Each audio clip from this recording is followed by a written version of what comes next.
begin.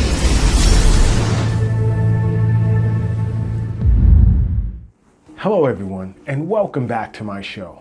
I'm Dr. Lot from Acupuncture is My Life. I have an interesting topic of discussion for this episode, and that's, can COVID-19 cause diabetes? Now, I've been in discussion with some of my medical colleagues on this topic over the past few days, and am quite surprised as to what was discussed, as well as information I've come across as a result of recent studies.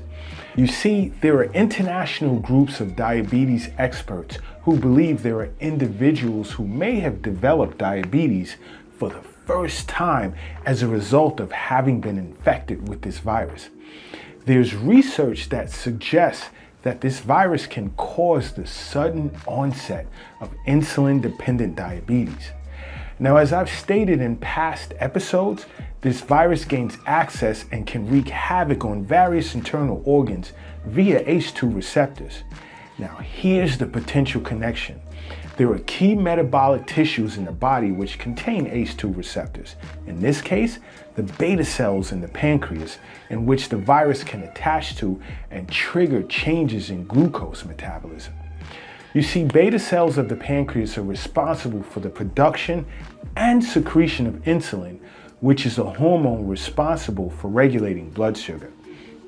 Now, nothing is set in stone at this point because researchers are attempting to determine if the cases of infected individuals who'd become diabetic as a result was due to the patient having become hypoglycemic as a result of, let's say, the stress response associated with infection, or damage in which the pancreas sustained as a result of infection, leading to insulin deficiency.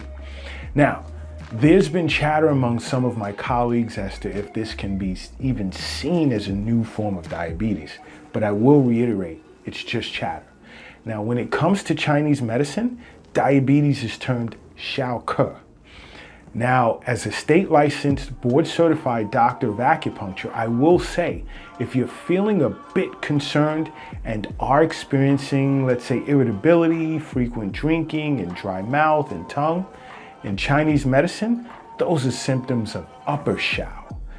Whereas I could potentially focus on moistening the lungs and clearing heat from the stomach as a treatment protocol. Now, if you were to find yourself experiencing symptoms such as a propensity to hunger and dry stools, as some of the symptoms of middle Xiao, I would potentially focus on clearing heat from the stomach and nourishing the kidneys as a treatment protocol. Now, if you were to find yourself experiencing turbid, cloudy, or sweet-smelling urine, or presenting with greater urine output than fluid intake, as well as, let's say, an intolerance for cold with cold limbs, this can be a sign of lower Xiao, whereas I could potentially focus on replenishing, let's say, the kidney and tonifying the lungs. If you find yourself experiencing any of these symptoms, contact an acupuncturist or myself if you don't have one, as well as a primary care physician if you'd like to be tested to see if you're diabetic.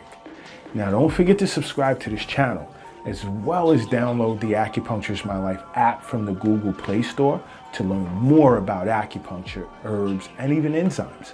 And until next time, acupuncture is my life. What's your